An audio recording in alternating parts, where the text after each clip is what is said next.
So they say a nigga was found sleeping in bloody clothes after killing his own sister and 2-year-old niece. What kind of slow ass shit is this? Let's get right into it, folks. Crime and the possibility of everything being prevented leaves Houston devastated and a family broken. What's up, everybody? It's 1090 Jake. I'm rocking with y'all and y'all rocking with me. And for this video, we're gonna be speaking on a Houston man that was found asleep covered in blood after killing his own sister and 2-year-old niece. I don't understand hurting your own sister, hurting a woman, hurting another person, period. But what possessed you to hurt this baby? His so-called friends He fucked up in the head, laced bro. him on some fake weed Tell me. and it him up. So he come home on a rampage. She was defenseless. She can't do anything. She posed no threat to you. My daughter was able to get to the police and told him, don't knock on the door because she got a camera up there. Don't knock on the door. Kick it in. Somebody with this little regard for human life, somebody that's willing to stab a 2-year-old to death, is not somebody we can have walking out into society. November 29th, 2024, it was just after 3 a.m. when a patrol unit in Houston was flagged down by a concerned citizen who had stated a woman and child were being held hostage in an apartment. The citizen would identify 29-year-old Kendrick Fisher, stating he was the man behind the chaos. With lives at stake and no time to waste, officers breached the third-floor apartment with guns drawn. To their surprise, it was eerily quiet inside as they observed Kendrick covered in blood, asleep on the couch. Placing him in handcuffs, So your dumb ass gonna commit 2 murders, go to sleep in your bed covered in blood, and just go to sleep like ain't nothing just happened, folks. That's slow as hell. officers were met with a dreadful silence as they called out to the hostages. Still alert, they began searching room by room until they made the horrific discovery. 28-year-old Janine Fisher laid with her 2-year-old daughter Carly by her side. They'd been stabbed multiple times and pronounced dead at the scene. It was clear what had taken place, and officers would observe Kendrick had injuries consistent with a violent altercation, meaning Janine had fought for her life and her daughter's life, only to be overpowered by her own brother. A convicted felon, Kendrick had been released last December after a 7-year prison sentence. See, and that's what I say, bro. These people that be fucked up in the head, bro. I'm saying, folks, ain't no squabbling with no people like that, bro. Get you a fucking gun.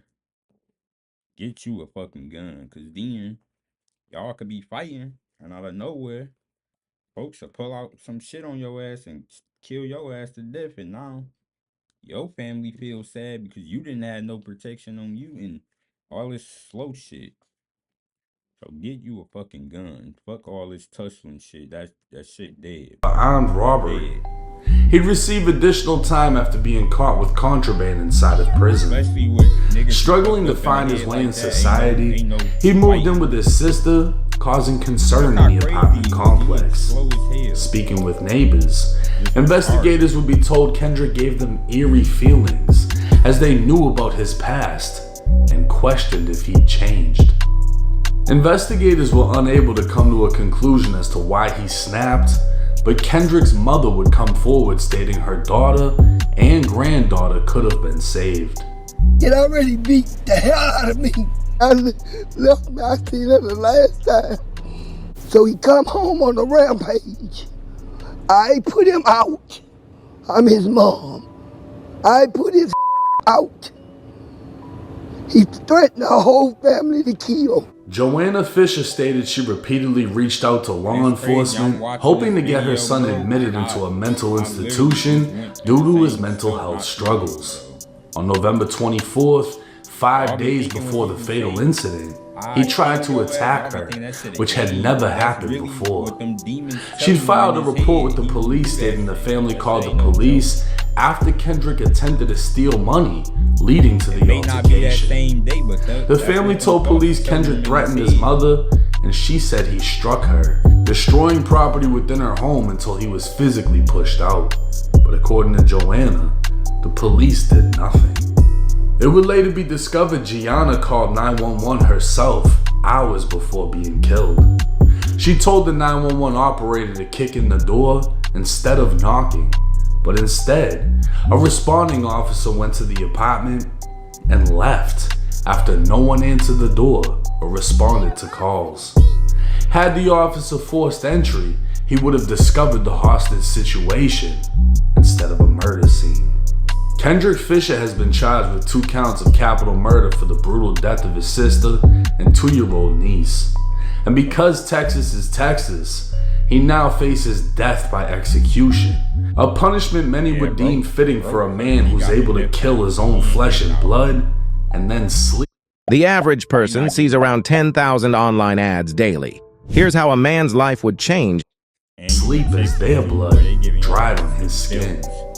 It's unclear and unlikely any officers will face negligence for their failure to discover the situation sooner. If it's true that a call was made by Janine and an officer arrived only to leave as no one was hurt inside, the Fisher family may be looking at a possible lawsuit. But for now, 2 funerals and a trial is all the future holds. Now this is a devastating and scary case because you can't just put every convicted felon into a box, but you can't ever predict who's gonna snap.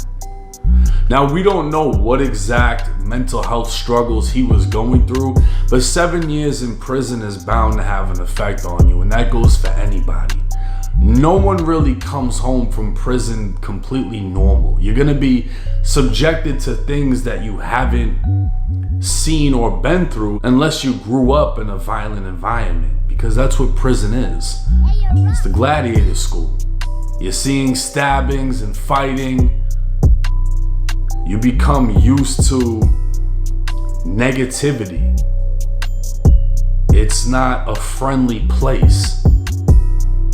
Anger and evil thrives inside of every single prison across the country. It was alleged that the mother was blaming laced marijuana. Maybe she was mixing that up with K2 when he started smoking K2, which can cause psychosis. Yep, that's what we doing that shit. I don't know if I can go for that because I myself have smoked it along with plenty of other people, and I never felt like killing a woman or a child. Now, like I said, Texas is Texas, and he's facing execution. Will he get it? I have no idea. How long will it take? I'm not sure. I'm sure it's going to take some time. But there's also the possibility he either gets an insanity plea or pleads out to a life sentence, and then he just, gets the shit stabbed out of him in prison. Which would almost be an eye for an eye, since that's what he did to his own family. But even though he snapped, it's kind of like when a pit bull snaps, right? That pit bites your kid or bites your wife. The love for the dog is still there, but you understand that dog can't be there anymore, and it needs to be removed. That's more or less how I feel about this situation. Let me know y'all's thoughts and comments in the comment section. Rest in peace to the victims. If any of y'all find a GoFundMe for the mother or daughter, please drop it in the comment section so I can pin it. This is the holiday season.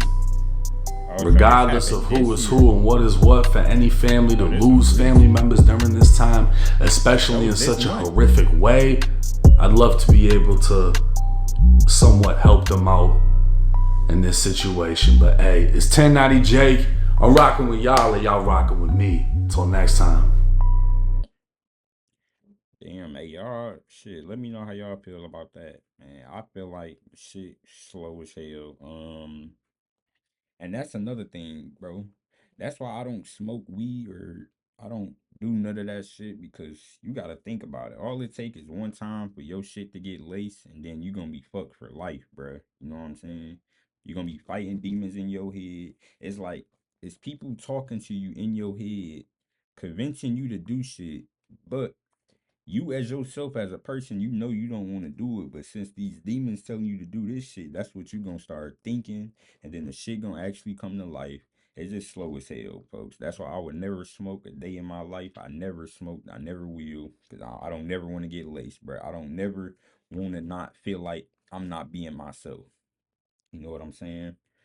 And I ain't even tell. I'm gonna give y'all a quick story time. So it was this one time I took an edible, right? Took an edible. It was like a gummy edible type stuff. So boom, took an edible. After I took the edible, bro, I was not feeling like myself. I swear to God, like I was not feeling like myself. I was dizzy. Um, everything was moving so slow. Everything was moving so slow, but I know I'm moving normal, right? That's how it is when you high. Everything is so slow around you, you moving slow, but in reality, it's normal. So I was moving slow, and then I was ordering food, and I noticed when I was ordering food, what I was ordering, bro, it ain't even what the fuck I wanted. It's literally not what I wanted, because when I got to the window, I was talking to the girl, and she was like, "Yeah, I ordered this," but I'm thinking back to myself, I'm like, I never ordered this shit before, so why was I ordering this at the window? It was just crazy. Um, I was paranoid as hell. I swear to God, I was paranoid. So all the cars that was parked behind me, I'm looking out the window and all this extra shit because I'm paranoid. I'm thinking somebody out to kill me, bro. Like that's how I felt my first time getting high off of edible, bro. I felt paranoid. I felt like everybody was out.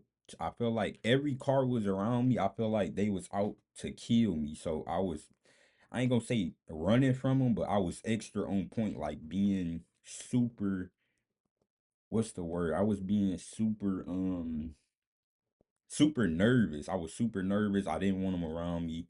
It was just bad. So after that, bro, I just had went home. I don't know how the hell I made it home. Luckily, I wasn't far from my house, so I made it home, got in the house, and I went straight to sleep because I'm like, this shit gotta go away. I don't even want to be awoke right now because I'm not even my real self, so I don't even want to be woke. So I came home and I went my ass to sleep, and I woke up and I'm like, what in the hell, bro? And then I noticed I was itching a lot too. Like, like fiends, right? Fiends that be wanting crack, how they be itching and shit, bro. I was doing that a lot. And I'm moving my body, bro. It was just so bad, bro. And after that, I'm like, I'm never, I'm never taking no edible. I'm never smoking weed. I'm never doing none of that shit. Because I know for some people, it's like, okay, it probably calms you down or do all this shit. But I don't even believe when people be saying that because me personally, I feel like it's like you a whole different character when you high, and you a whole different character when you actually being yourself. You know what I'm saying? So yeah, if y'all younger watching this, bro, don't never take drugs. It's not cool, bro. Just get you some money, stay off the way, stay out the streets and shit. Be fly as hell. I don't know. I'm gonna see y'all in the next video. No cap.